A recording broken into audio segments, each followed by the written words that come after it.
हम सब ये करते हैं, है ना? कहीं बाहर जाने का प्लान हो तो सबसे पहले फोन निकालकर मौसम का हाल देखते हैं। ये इतनी आम बात हो गई है कि हम सोचते भी नहीं कि स्क्रीन पर दिख रहे उस 25 डिग्री और धूप के पीछे कितनी जबरदस्त तकनीक काम कर रही है। तो आज हम ना इसी तकनीक की गहराई में उतरने वाले हैं। हाँ, और खास तौर पे गूगल डीप माइंड का जो नया एआई मॉडल है वेदर नेक्स्ट 2, जिसका ऐलान अभी 17 नवंबर 2025 को हुआ है। बिल्कुल। हमारे पास इस पर ऑफिशियल अनाउंसमेंट्स हैं, कुछ टेक्निकल पेपर्स भी हैं और एक्स पर जो चर्चाएं चल रही हैं वो भी। और हमारा मकसद ये समझना है कि क्यों इस मॉडल को मौसम की भविष्यवाणी के लिए एक बहुत बड़ा गेम चेंजर कहा जा रहा है। बिल्कुल। और देखिए, ये समझने के लिए कि नया तरीका इतना खास क्यों है, हमें पहले ये जानना होगा कि पुराना तरीका काम कैसे करता था। मौसम असल में बहुत ही उलझी हुई चीज है। वैज्ञानिक इसे कियोस थ्योरी का एक जीता जागता उदाहरण मानते हैं। अच्छा। और सालों से हम जिसे न्यूमेरिकल वेदर प्रेडिक्शन या NWP कहते हैं, उसका इस्तेमाल कर रहे हैं। NWP, ये नाम सुनने में तो काफी भारी भरकम लगता है। हाँ। आसान भाषा में ये है क्या? सोचिए कि हमारे वायुमंडल को चलाने वाले कुछ बुनियादी नियम हैं, जैसे गुरुत्वाकर्षण। हाँ, बिल्कुल वैसे ही। तो NWP में सुपर कंप्यूटर बहुत ही जटिल समीकरणों को हल करते हैं, जैसे नेवियर-स्टोक्स इक्वेशंस। ओके। ये समीकरण हवा, पानी, गर्मी, इन सब के बहाव को कंट्रोल करते हैं। लेकिन पूरी धरती के लिए इन नियमों को हल करना वो एक बहुत ही मुश्किल और धीमा काम है। कितना धीमा? मतलब हम घंटों की बात कर रहे हैं या दिनों की? घंटों की। दुनिया का जो सबसे अच्छा मॉडल माना जाता है, यूरोपियन सेंटर का HRES मॉडल। हाँ, मैंने सुना है उसके बारे में। वो 10 दिन का पूर्वानुमान बनाने में दुनिया के सबसे शक्तिशाली सुपर कंप्यूटरों पर कई घंटे लगा देता है। कई घंटे सिर्फ एक पूर्वानुमान के लिए? सिर्फ एक के लिए। और ये महंगा भी बहुत है। तो अगर पुराना तरीका इतना धीमा और महंगा है, तो यहीं AI के लिए दरवाजा खुलता है। तो इसी दरवाजे से वेदर नेक्स्ट 2 की एंट्री हुई है। गूगल के दावे तो बहुत बड़े हैं। वो कह रहे हैं कि ये 15 दिनों तक का पूर्वानुमान दे सकता है। लेकिन जो आंकड़े मुझे सबसे ज्यादा चौंका रहे हैं वो है इसकी स्पीड और एक्यूरेसी। हाँ। सुना है ये अपने पिछले मॉडल से 8 गुना तेज है। अब ये सुनने में तो अच्छा लगता है, पर इसका असली मतलब क्या है? क्या हमें बस अपने फोन पर मौसम की जानकारी कुछ सेकंड जल्दी मिल जाएगी? नहीं, बात उससे कहीं ज्यादा बड़ी है। वो जो सुपर कंप्यूटर्स घंटों में एक पूर्वानुमान बनाते थे, हाँ, ये AI मॉडल वही काम एक अकेले TPU चिप पर, जो AI के लिए बना एक खास प्रोसेसर है, हाँ, उस पर 1 मिनट से भी कम में कर लेता है। 1 मिनट से कम में? लेकिन असली जादू ये नहीं है कि ये एक पूर्वानुमान जल्दी बनाता है। असली जादू ये है कि उस 1 मिनट में ये सैकड़ों अलग अलग संभावित पूर्वानुमान बना सकता है। सैकड़ों? लेकिन हमें तो सिर्फ एक ही पूर्वानुमान चाहिए होता है ना? यहीं पर सोच में सबसे बड़ा बदलाव आता है। पुराना तरीका, जिसे हम डिटर्मिनिस्टिक कहते हैं, वो हमें एक सबसे अच्छा अनुमान देता था। अच्छा, जैसे कल बारिश नहीं होगी? बिल्कुल। और हम सब जानते हैं कि यह अनुमान कितनी बार गलत होता है। मुझे यकीन है हम सब कभी ना कभी 0% बारिश के अनुमान पर भरोसा करके बाहर निकले हैं और भीग कर घर आए हैं। हाँ, ये तो मेरे साथ कई बार हुआ है। वेदर X2 हमें प्रोबेबिलिस्टिक पूर्वानुमान देता है। ये हमें एक जवाब नहीं, बल्कि संभावनाओं की पूरी एक रेंज देता है। मतलब ये बताएगा कि बारिश न होने की संभावना 70% है, लेकिन 30% संभावना हल्की बूंदाबांदी की भी है। अब ये जानकारी ज्यादा काम की है ना? हाँ, अब आप छाता ले जाने का फैसला बेहतर तरीके से कर सकते हैं। एग्जैक्टली। और ये सिर्फ पिकनिक की प्लानिंग के लिए नहीं है, ये जोखिम के प्रबंधन के लिए क्रांति है, चाहे वो खेती हो, ऊर्जा हो या फिर आपदा प्रबंधन। ये तो वाकई सोच बदलने वाली बात है। और आप कह रहे थे कि ये ज्यादा सटीक भी है। हमारे स्रोतों में एक CRPS स्कोर का जिक्र है। हाँ। ये क्या मापता है? CRPS स्कोर वो इसी नई सोच को मापने का एक बेहतर तरीका है। सोचिए, अगर पुराने मॉडल ने कहा 0 मिलीमीटर बारिश होगी और असल में 5 मिलीमीटर हो गई, तो वो तो पूरी तरह गलत हो गया। हाँ, 100% गलत। लेकिन अगर नया मॉडल कहता है कि 70% चांस है कि 0 से 2 mm होगी और 30% चांस है कि 2 से 6 mm के बीच होगी, तो वो असलियत के ज्यादा करीब है। हाँ। भले ही उसने एक पक्का नंबर नहीं दिया। बिल्कुल। CRPS स्कोर उस मॉडल को बेहतर मानता है जो संभावनाओं की सही रेंज पकड़ता है, न कि सिर्फ एक सही नंबर बताने की कोशिश करता है। अच्छा। और इस पैमाने पर वेदर नेक्स्ट 2 पुराने मॉडलों से औसतन 6.5% बेहतर है। और बारिश जैसी मुश्किल चीजों में तो शायद और भी ज्यादा। हाँ, बारिश में तो 18 से 20% तक बेहतर है। तो ये सब अचानक तो नहीं हो गया होगा? गूगल डीप माइंड यहाँ तक पहुंचा कैसे? इस क्रांति की शुरुआत कहाँ से हुई? नहीं, बिल्कुल नहीं। इसकी नींव आप कह सकती हैं 2023 में ग्राफकास्ट नाम के मॉडल से रखी गई थी। वो एक बहुत बड़ा मोड़ था। उसी ने पहली बार दिखाया था ना कि एआई दुनिया के सबसे अच्छे सुपर कंप्यूटर मॉडल HRES को हरा सकता है। हाँ, 90% मामलों में हरा सकता है, और वो भी 1 मिनट से कम में। लेकिन वो अब भी डिटर्मिनिस्टिक था। ठीक है, तो वो स्पीड ले आया। बिल्कुल। फिर 2024 में आया जेनकास्ट। ओके। उसने इस खेल में संभावनाओं को यानी प्रोबेबिलिटी को जोड़ा। उसने डिफ्यूजन मॉडल का इस्तेमाल करके 50 से ज्यादा अलग अलग परिदृश्य बनाने शुरू किए, जो तूफानों वगैरह को ट्रैक करने में अच्छा था। हाँ, तूफानों और वायुमंडलीय नदियों जैसी बड़ी घटनाओं के लिए बहुत अच्छा था। और अब 2025 में वेदरनेक्स 2 इन दोनों की खूबियों को एक साथ लेकर आया है। मतलब ग्राफकास्ट की स्पीड और जेनकास्ट की संभाव्य सोच। हाँ, लेकिन एक बिल्कुल नई और बेहतर तकनीक के साथ, जिसे फंक्शनल जेनरेटिव नेटवर्क या FGN कहते हैं। यह सैकड़ों परिदृश्य और भी तेजी से बनाता है। यहाँ सबसे दिलचस्प बात ये लग रही है कि ये मॉडल सीखते कैसे हैं। अगर ये सुपर कंप्यूटर की तरह भौतिकी के समीकरण हल नहीं कर रहे हैं, तो ये मौसम का अनुमान लगा कैसे रहे हैं? यही तो वो युगांतरकारी बदलाव है।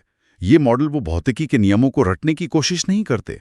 तो फिर इसके बजाय इन्हें पिछले 40 सालों के मौसम के डेटा पर ट्रेन किया जाता है। 40 साल? हाँ, ये डेटा, जिसे एरा 5 कहते हैं, खरबों डेटा पॉइंट्स का एक खजाना है। ये AI मॉडल उस डेटा को देखकर पैटर्न सीखते हैं। पैटर्न सीखते हैं? हाँ, वो सीखते हैं कि जब हवा का दबाव यहाँ कम होता है और नमी वहाँ ज्यादा होती है, तो आमतौर पर तूफान बनता है। ये डेटा ड्रिवन तरीका है, फिजिक्स सिमुलेशन वाला नहीं। वाह, ये तो सच में कमाल है। मतलब आप कह रहे हैं कि इसे तूफानों के बारे में कुछ सिखाया नहीं गया, इसने बस खरबों तापमान और दबाव के डेटा पॉइंट्स को देखकर खुद ही समझ लिया कि तूफान क्या होता है। बिल्कुल। जेनरेटिव नेटवर्क या FGN तकनीक जिसके बारे में आपने बताया, ये काम कैसे करती है? ये सैकड़ों अलग अलग लेकिन यथार्थवादी भविष्य कैसे बना लेती है? चलिए इसे एक सरल उदाहरण से समझते हैं। मान लीजिए आप एक AI को इंसान का चेहरा बनाना सिखा रहे हैं। ठीक है। अगर आप उसे सिर्फ मार्जिनल्स पे ट्रेन करते हैं, तो आप उसे हजारों अलग अलग आंखें, नाक और मुंह दिखाएंगे। वो शायद एक परफेक्ट आंख बनाना सीख जाएगा, लेकिन उसे ये नहीं पता होगा कि उसे चेहरे पर कहाँ और कैसे लगाना है। वो शायद आंख को माथे पर बना दे। सही बात है। जॉइंट्स का मतलब है इन चीजों के बीच के रिश्ते को समझना, कि आंखें, नाक और मुंह एक साथ मिलकर एक असली चेहरा कैसे बनाते हैं। तो वेदरनेक्स 2 को? वेदरनेक्स 2 का जादू ये है कि उसे सिर्फ मार्जिनल्स की सटीकता पे ट्रेन किया जाता है। मतलब अलग अलग जगहों पर तापमान या हवा की गति कितनी सटीक हो, बस इस पर। हाँ, लेकिन इस प्रक्रिया में वो जॉइंट्स का सटीक अनुमान लगाना, यानी पूरे मौसम के सिस्टम को समझना, अपने आप सीख जाता है। मतलब वो छोटे छोटे विवरणों को सही करते करते बड़ी तस्वीर को समझना सीख जाता है। बिल्कुल, ये ट्रेनिंग का बहुत चालाक तरीका है। और वो जो सैकड़ों अलग अलग परिदृश्य बनाने की बात थी, FRGN, वो कैसे करता है? पारंपरिक तरीकों में वैज्ञानिक शुरुआती डेटा में थोड़ा सा बदलाव करके अलग अलग नतीजे निकालते थे, लेकिन FIGN कुछ बिल्कुल अलग करता है। क्या करता है? ये शुरुआती डेटा को नहीं छेड़ता, बल्कि ये सीधे मॉडल के काम करने के तरीके, यानी उसके फंक्शन में ही हल्का सा शोर या रैंडमनेस डालता है। अच्छा। हर बार ये थोड़ा अलग तरीके से गणना करता है, जिससे एक नया लेकिन भौतिक रूप से बिल्कुल सही और सुसंगत पूर्वानुमान बनता है। इसी वजह से ये इतनी तेजी से सैकड़ों यथार्थवादी परिदृश्य बना पाता है। लेकिन क्या ये परफेक्ट है या इसकी भी कुछ सीमाएं हैं? स्रोतों में कुछ कमियों का भी जिक्र है। हाँ, और एक संतुलित नजरिए के लिए ये जानना जरूरी है, ये परफेक्ट नहीं है। जैसे कभी कभी इसके बनाए पूर्वानुमानों में एक हल्का सा मधुकोश या हनीकोम जैसा पैटर्न दिखता है, जो एक छोटी सी तकनीकी खामी है। और कोई बड़ी बात? हाँ, ज्यादा बड़ी बात यह है कि ये मॉडल अब भी दुर्लभ घटनाओं के साथ संघर्ष करता है, जैसे किसी ऐसी जगह पर बेमौसम बर्फबारी जहां सालों से ऐसा ना हुआ हो। ऐसा क्यों? क्योंकि ये घटनाएं ट्रेनिंग डेटा में बहुत कम होती हैं और मॉडल पूरी तरह से ऐतिहासिक डेटा पर निर्भर है। तो ये हमें याद दिलाता है कि मशीन की स्पीड के साथ साथ इंसानी विशेषज्ञता की भी जरूरत है, खासकर जब कुछ अनपेक्षित हो रहा हो। बिल्कुल ठीक है, तो ये तकनीक अद्भुत है, लेकिन इसकी कुछ सीमाएं भी हैं। अब सबसे बड़े सवाल पर आते हैं, इन सब का हमारी जिंदगी और बड़े उद्योगों पर क्या असर पड़ रहा है? असर तो पहले से ही दिखना शुरू हो गया है। जब हम गूगल सर्च पर कल का मौसम पूछते हैं या पिक्सल फोन का वेदर विजेट देखते हैं, तो उसके पीछे अब वेदरनेक्स 2 की ताकत है। हाँ, जब कोई जेमिनी से पूछता है कि तूफान से बचते हुए उड़ान का सबसे अच्छा रास्ता कौन सा है, तो उसका जवाब भी यही मॉडल दे रहा है। और जल्द ही ये गूगल मैप्स में भी आ जाएगा। बिल्कुल, जो हमें बताएगा कि बारिश से बचने के लिए कौन सा रास्ता लें। ये तो रोजमर्रा की जिंदगी की बात हुई। बड़े उद्योगों का क्या? वहां इसका असर और भी बड़ा है। ऊर्जा क्षेत्र में ये पवन चक्की फार्मों के उत्पादन का कहीं ज्यादा सटीक अनुमान लगा सकता है, जिससे ग्रिड को स्थिर रखने में मदद मिलती है। हाँ, स्रोतों के मुताबिक ये अक्षय ऊर्जा की विश्वसनीयता को 10% तक बढ़ा सकता है। और कृषि में? कृषि में किसान अब 15 दिन पहले ही गर्मी की लहरों का पूर्वानुमान पा सकते हैं, जिससे वे सिंचाई की बेहतर योजना बना सकते हैं और फसलों का नुकसान 15-20% तक कम कर सकते हैं। और आपदा प्रतिक्रिया में तो इसका असर जीवन बचाने वाला हो सकता है। निश्चित रूप से।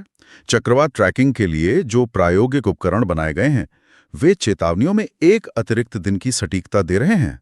वाओ! और क्योंकि ये सैकड़ों परिदृश्य बनाता है, ये उन बाढ़ के जोखिमों को भी उजागर कर सकता है, जिनकी संभावना तो कम होती है, लेकिन अगर वे घटित हो जाएं, तो उनका प्रभाव बहुत विनाशकारी हो सकता है। ये हमें सबसे खराब स्थिति के लिए तैयार रहने में मदद करता है।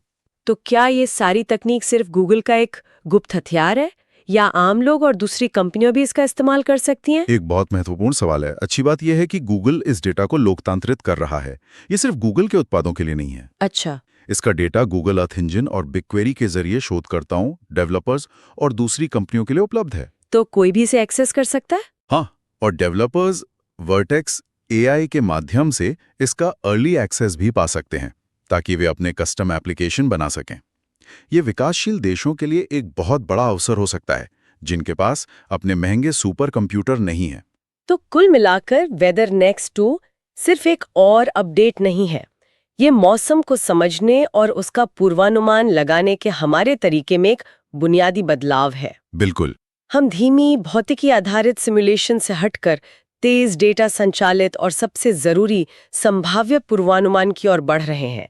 ये हमें अनिश्चितता से भागने के बजाय उसे समझकर बेहतर योजना बनाना सिखा रहा है। बिल्कुल, और ये हमें भविष्य के लिए एक बहुत ही दिलचस्प सवाल पर छोड़ जाता है। वो क्या है?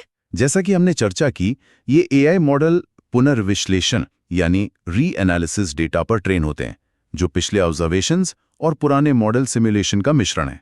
हाँ। लेकिन जैसे जैसे ये एआई मॉडल खुद ही पूर्वानुमान के मुख्य उपकरण बनते जाएंगे, तो भविष्य की पीढ़ियों के एआई मॉडलों को किस पर प्रशिक्षित किया जाएगा? क्या वे अपने ही आउटपुट से सीखना शुरू कर देंगे? हाँ, और अगर ऐसा हुआ तो क्या इससे एक फीडबैक लूप बन सकता है जो उन्हें धीरे धीरे वास्तविकता से दूर ले जाए? ये एक दिलचस्प सवाल है। या मशीन की गति को इंसानी विशेषज्ञता और वास्तविक दुनिया के अवलोकन के साथ मिलाने की चुनौतियों और अवसरों की एक नई दुनिया की ओर इशारा करता है?